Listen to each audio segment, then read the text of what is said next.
The financial secrets of the rich and powerful have been exposed in one of the biggest data leaks in history. Multiple media came out with a global investigation into offshore accounts and shell companies. Among the people named in the files are scores of politicians from more than 50 countries. When plutocrats and terror networks alike move money with such ease, why haven't loopholes closed? Why is so much money still moving under the radar? In this video, we're going to look into this art of hiding wealth and power and how it is done. Money laundering, the elusive art of hiding wealth and power. What is money laundering? Money laundering is a term that refers to the illegal process of hiding or disguising the proceeds of criminal activity by making them appear as legitimate funds. This illicit activity has been a major problem for governments and law enforcement agencies around the world, as it enables criminals to profit from their illegal activities while avoiding detection and prosecution.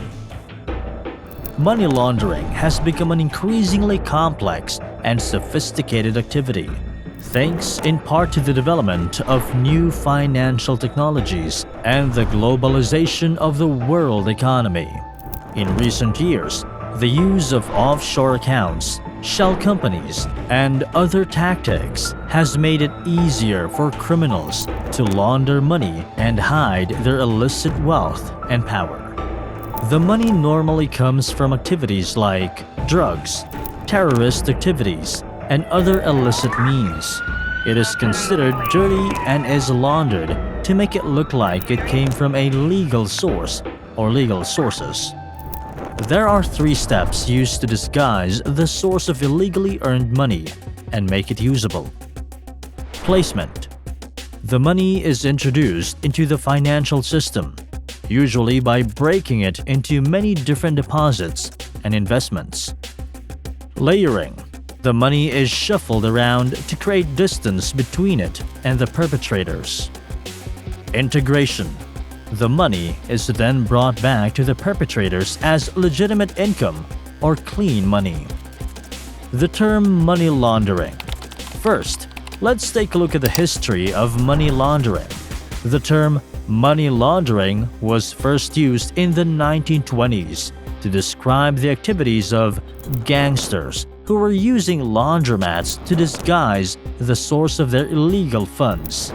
Since then, money laundering has become a global problem that affects every sector of the economy, from banking and finance to real estate and entertainment. So, how do the wealthy and powerful launder money?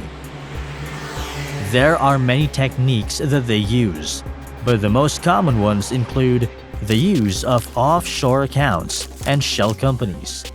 Offshore accounts are bank accounts that are located in countries with lax financial regulations, such as the Cayman Islands, the British Virgin Islands, and Panama.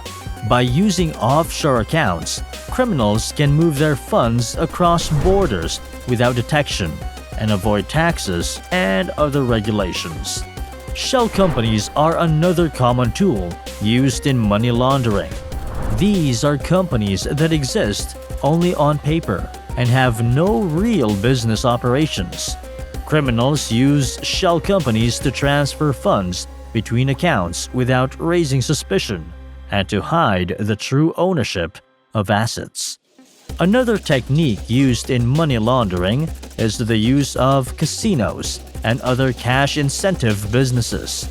By making large deposits and withdrawals of cash, criminals can launder their funds and disguise the source of their wealth. Another technique is by the use of mules.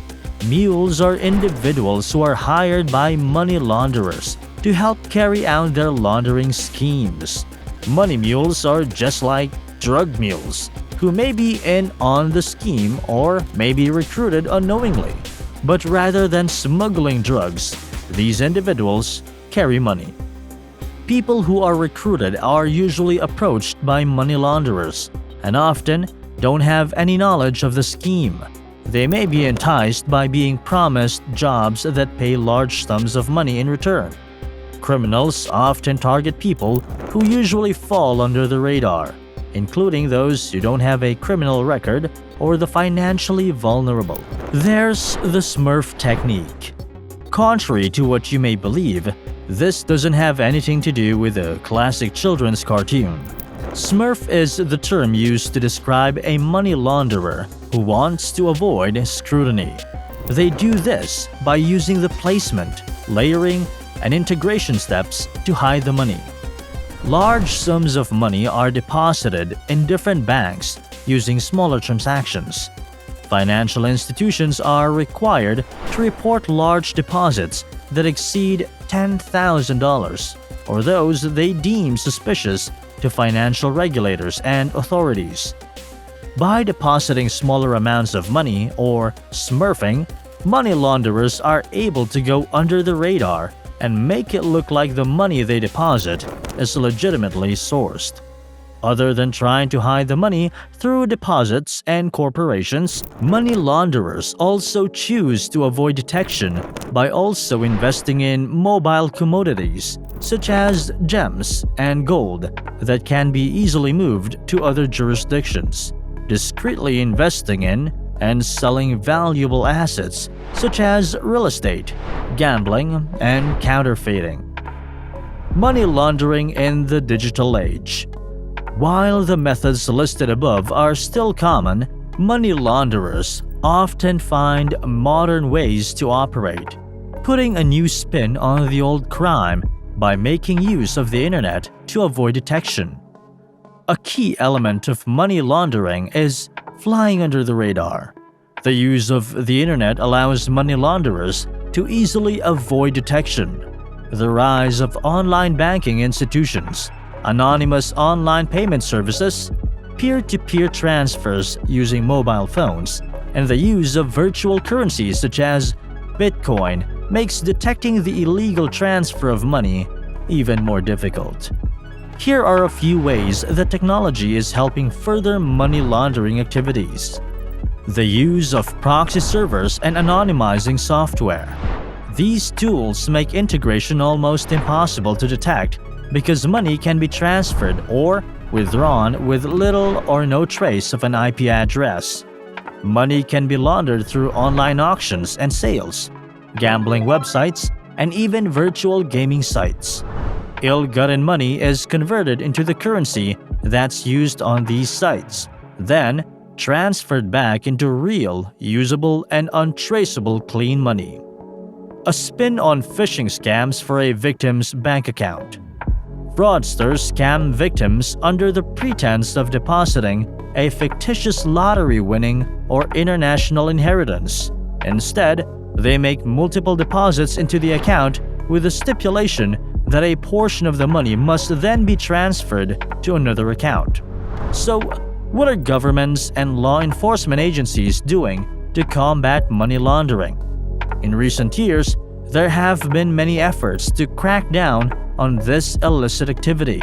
For example, the Financial Action Task Force, or FATF, is an international organization that works to develop and promote policies to combat money laundering and terrorist financing. Many countries have also passed laws and regulations to strengthen their anti-money laundering efforts. However, despite these efforts, money laundering continues to be a major problem. Criminals are constantly developing new techniques to hide their funds and avoid detection, and governments and law enforcement agencies are struggling to keep up. In addition to that, many financial regulators have anti-money laundering (AML) policies in place. Banks and other financial institutions are required to comply with these procedures to ensure a safe system, where criminal activities are detected and reported to authorities. For instance, banks must report large deposits over $10,000 and any suspicious activity that takes place within an individual or corporation's account, whether that's multiple deposits, frequent wire transfers, and currency exchanges, among others. Some of these laws are proving to be slower to catch up to these digital crimes. Cybercrime has become one of the top priorities for the Treasury's Financial Crimes Enforcement Network, or FinCEN. In a June 2021 memo, the agency outlined the growing threat of money laundering, vis cryptocurrencies, and cyber attacks such as ransomware that can illegally funnel digital funds overseas. Some of the steps financial institutions, their employees, and others can take to detect digital laundering include assembling details of possible and known networks of mules, monitoring high volume and suspicious transactions, ensuring that the Know Your Client or KYC protocols are adhered to on a regular basis, verifying funds, including their sources and beneficiaries, and putting tight identification procedures in place before allowing certain transactions to go through online. Some countries have gone even further by banning certain practices, such as the use of cryptocurrencies, although investors and advisors firmly insist that using digital currencies is very complex. Some financial regulators say that they can dismantle the global financial system, but changes have been made to increase the level of transparency related to cryptocurrencies, many of which provide anonymity to users because of the way they are treated and traded. In essence, money laundering is a complex and elusive art that enables criminals to hide their wealth and power and profit from their illegal activities. While there have been many efforts to combat this illicit activity, the problem persists and continues to evolve. It's up to governments, law enforcement agencies, and the public, which includes you and I, to work together to develop ways to combat money laundering and ensure that criminals are brought to justice. With that being said, thank you for watching our video.